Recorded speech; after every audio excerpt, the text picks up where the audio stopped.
Ya,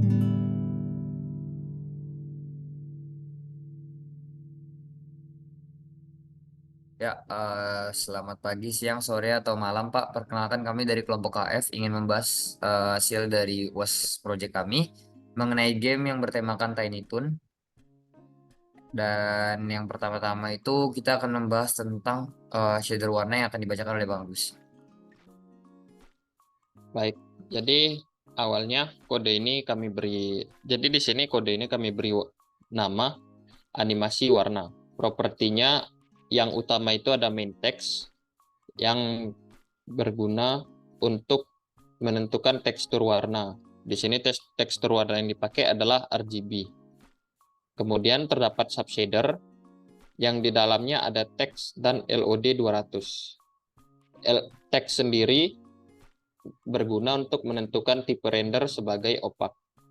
Sedangkan LOD 200 itu menetapkan tingkat detail untuk varian shader yang kami buat.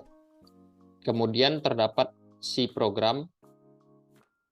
Dalam C program ini terdapat beberapa komponen yang dapat menentukan tipe permukaan shader sebagai standar. Lalu terdapat pula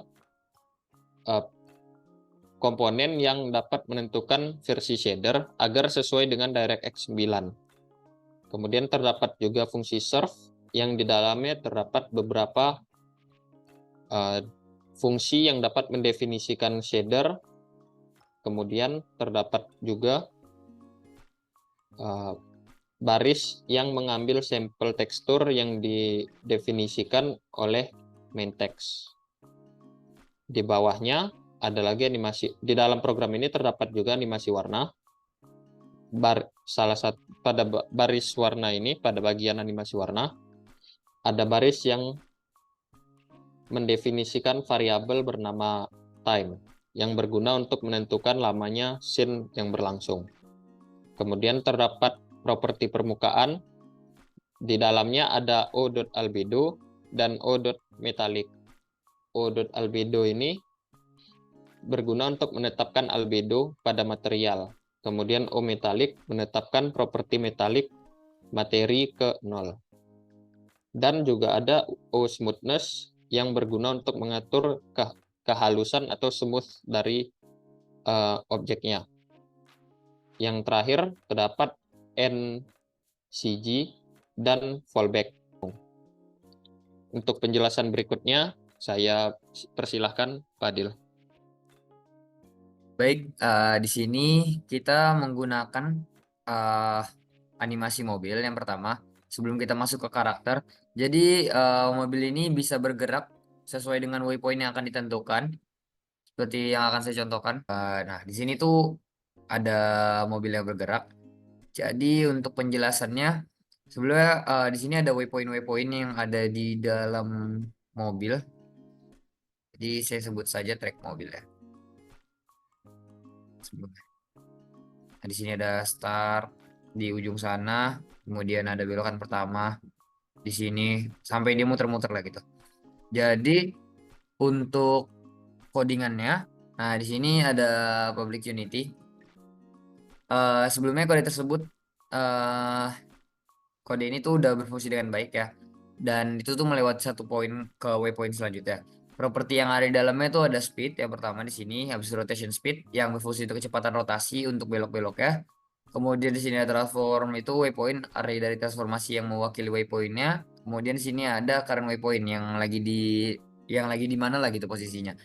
Di sini ada update, metode ini dipanggil setiap frame untuk memperbarui posisi dan rotasi mobilnya.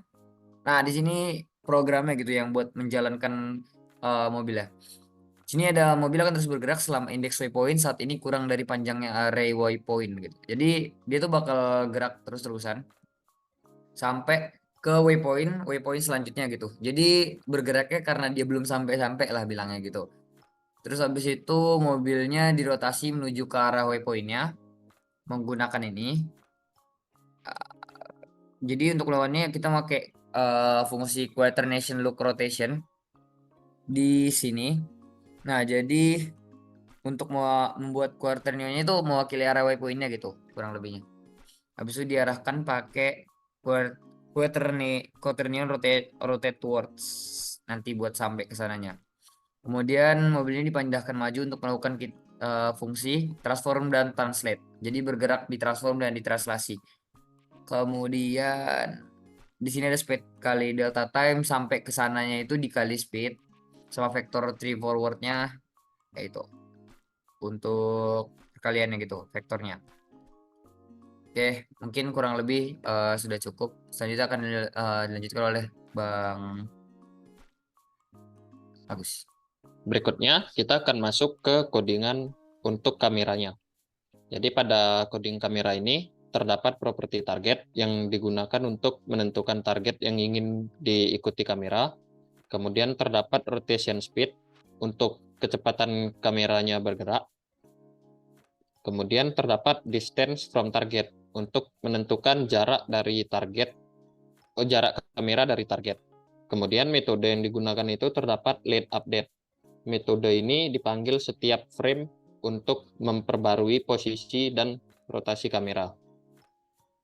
Kemudian dalam late update itu terdapat beberapa baris yang masing-masing memiliki fungsi. Seperti misalnya baris 11 dan 12 itu mendapatkan rotasi karakter, baris 14 sampai 15 menghitung posisi kamera, baris 17 hingga 18 menghitung posisi kamera berdasarkan rotasi kamera, mohon maaf, baris 14 hingga 15 itu menentukan posisi kamera berdasarkan rotasi karakter, kemudian baris 17 hingga 18 menghitung posisi kamera, baris 20 hingga 21 mengatur rotasi kamera, dan baris 23 hingga 24 itu mengatur posisi kamera juga. Oke, kali ini saya akan membahas tentang animasi yang terakhir, yaitu pergerakan dari karakternya gitu. Nah, jadi kalau misalnya lari itu dia ada animasi larinya, kemudian kalau misalkan dia jalan tuh ada animasi di jalan juga. Nah, jadi langsung kita bahas aja code-nya. Untuk yang pertama ini diinisialisasi properti, yaitu animator dan animator untuk mengambil objek animator yang akan digunakan nantinya. Terus habis itu normal speed, ini kalau misalkan dia jalan, sprint speed itu kalau misalkan lari, rotation speed itu kayak pergerakan kameranya lah gitu kurang lebih. Kayak belok lihat kanan sama lihat kirinya gitu. Kemudian ada metode start. Nah, ini untuk memulai game ya. Jadi ketika mulai game langsung diambil animatornya, ini sudah template biasanya. Kemudian void update ini untuk frame rate per secondnya lah gitu. Kemudian di sini ada baris 13 sorry. Maksud saya baris 17 sampai 19 ini tuh mendapatkan input dari pemain. Nah, ini tuh fungsinya untuk maju, kemudian yang ini untuk ke kanan sama ke kiri. Mouse ini untuk rotasinya, habis itu mendapatkan input dari tombol shift ini untuk lari. Kayak lari kayak gini. Nah, ini kanan kiri yang horizontal vertikal tadi. Kemudian di sini di baris 28 sampai 29 ini kayak mengatur parameter lah. Ini kalau misalkan buat is walking tuh buat jalan. Jadi animasi buat jalan berjalan gitu. Kemudian running animasi buat lari terus jadi lari. Terus yang ini untuk movement menggerakkan karakternya beserta dengan speednya. Jadi kalau misalkan dia lari sama pelannya gitu. Kemudian ya di sini untuk transform sama translate ya, transformasi dan translate kayak yang tadi kita lihat kan movementnya tuh kan pasti ada translasinya kan. Sama di sini untuk rotate kameranya. Oke, mungkin kurang lebih sekian presentasi dari kami. Ini adalah beberapa demo dari game kami. Oke. Sekian, terima kasih. Assalamualaikum warahmatullahi wabarakatuh. Assalamualaikum warahmatullahi wabarakatuh.